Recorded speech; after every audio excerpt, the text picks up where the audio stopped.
What's up guys? So today's video, we're gonna be covering meal plans.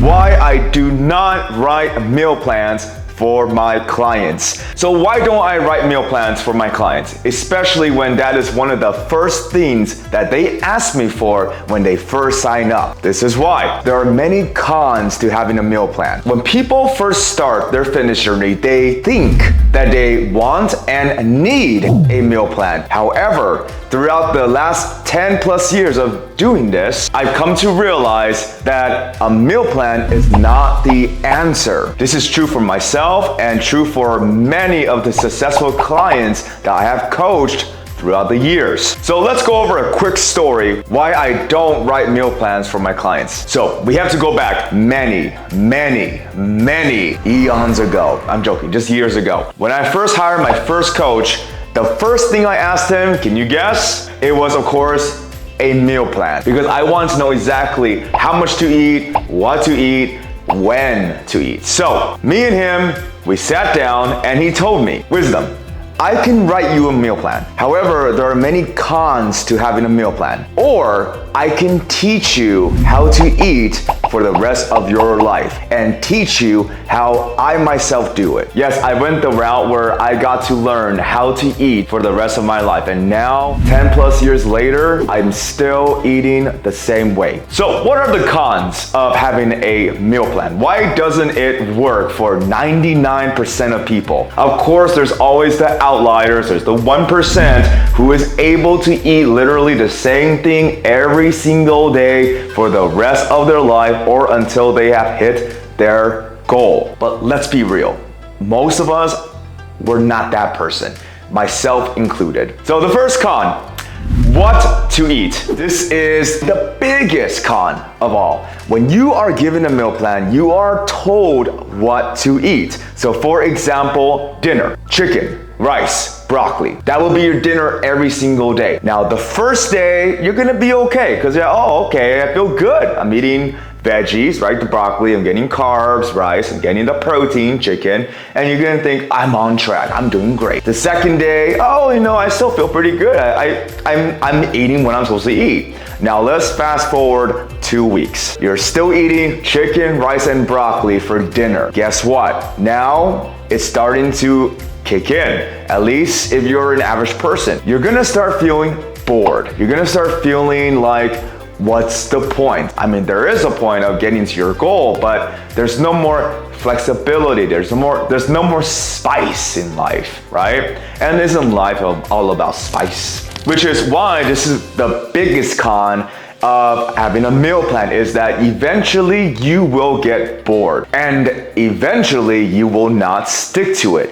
And the best diet is always gonna be the diet that you can stick to.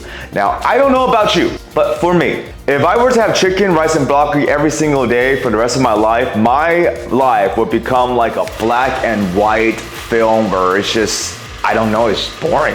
For me, chicken, I would like to sometimes swap it out for steak or maybe fish, right? For my rice, sometimes I would like to swap it out for pasta. Or maybe I'm gonna want to have some potatoes. And my broccoli, well, sometimes I would like to have a salad instead. This is why having a meal plan is not ideal long term. You will get bored eventually. And be honest with yourself. Are you really able to eat the same thing every single day for the rest of your life? In the last 10 years, I have not had one single client that has been able to stick to a meal plan that I would spend 30 minutes to an hour writing. And eventually I just started charging for a meal plan because I thought, well, you know what, if I charge for it, then they take it more seriously. And you know what, it does work. They do take it more seriously. They do last a tiny bit longer. How much longer? Only by a few days, a few weeks at the most. It just shows you, even when paying for it, 99% of people, they still do not stick to it. And this is why we teach counting calories and protein. When you count calories, now you have opened a whole new world of variety, right? You're able to switch things out, just like what I said, chicken for steak or fish. Once you have the knowledge, right? Let's say you're having 200 calories of chicken every night for dinner. Well, you can swap out for 200 calories of steak steak, and you'll start to learn how to count calories and how to swap things out. This is literally one of the most important things you must learn when you are starting your fitness journey, whether to build muscle, lose weight, lose fat. You have to learn how to count calories, because then you're able to be flexible with your life. And what does being flexible look like? It means being able to fit in junk food like ice cream, cookies, pizza. I know, here a coach / trainer is telling you you can fit in pizza, ice cream, cookies. Well, I would be lying to you if I told you all I ate was chicken, vegetables, rice, potatoes, wholesome foods. So I preach to my clients to have a 80-20 rule. So that means that 80% of your foods should be wholesome. Fruits, vegetables, meats. And 20% you are able to decide to fit in a treat here and there. As long as it fits your calories, you are still on your way to your goal. This is very important to learn and understand. The moment that I understood this, it was the deciding moment of my life that changed the trajectory of my view on diets, because now I do not restrict myself. If I want to have ice cream, I'll go have ice cream. I'll save a few hundred calories for ice cream, and I don't feel bad, because as long as I'm within my own calorie range, that's all that matters. Con number 2, when to eat. So of course, when you get a meal plan, you're gonna get structure, right? 10 a.m. breakfast, 12 p.m. lunch, 3 p.m. snack, 6 p.m. dinner. This right here is a structure, and of course, it's ideal. It's in a perfect world where you live in a perfect bubble where nothing happens to you and you're able to meal prep every Sunday and make sure you get every single meals every single day. However, we don't live in a perfect bubble. We don't live in a perfect life. So what's gonna happen is there are gonna be days where you're tired, you miss a meal. There's gonna be days where you go to work and you forget your meal. Happens to all of us. Having a meal plan and being told when to eat is not ideal at all, because no one is gonna be able to have 5 meals every single day for the rest of their life. Well, again, 99% of us are not gonna be able to do that. There's still the 1%. So counting your calories and being able to create your own meal plan throughout the day, you're gonna be able to decide when to eat. So for example, you're on a 2,000 calorie day, right? And if the meal plan said 400 meal 1, 400 meal 2, 400 meal 3, 400 meal 4, 400 meal 5, that's still 2,000 calories. And that's according to the meal plan. But if you learn to count calories, then now you're able to create that 2,000 calories throughout the day. So for example, right now, as I'm making this video, it's already 9 a.m. I haven't had any food.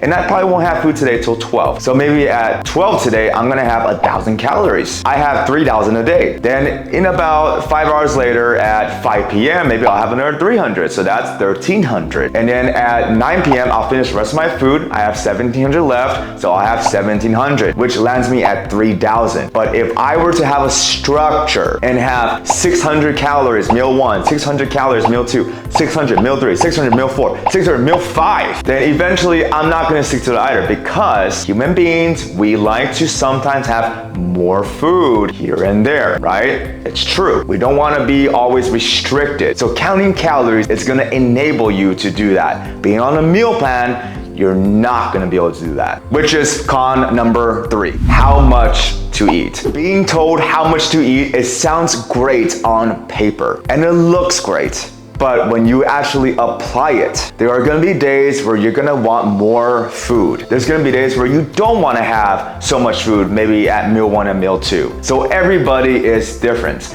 If you are someone that likes to have more food at night, my suggestion, have less in the day and have more at night. But if you're on a meal plan, you're not gonna be able to do that. And be honest, how long are you gonna be able to stick to these small portions, parts of the day? It's very difficult, especially when you're sitting there, you finish meal number 1 and you're thinking, man, I'm still so hungry. And you fight that urge every single day. Versus counting calories, and you have meal 1 and you keep going till you maybe hit 1/3 of your calories. for the day. And you think, oh, I feel pretty good now. And now you actually don't eat for another 6 hours. That would work a lot better for you than having a meal plan structured out where there are portions, which is good, but it leaves you more hungry than before. So there you have it. These are the reasons why I don't write meal plans for my clients anymore, because we've done it in the past. It's never worked long term. It can work short term, but people need long term solutions, not a band-aid. And meal plans are a band-aid. They're not the permanent fix. And aren't you looking for the permanent fix? I hope this video you found useful, and now you have more knowledge about whether or not a meal plan is good for you. If you liked our content, make sure to subscribe, like the video, and stay tuned for more videos like this. Thank you so much for watching all the way through to the end. We'll see you in the next video.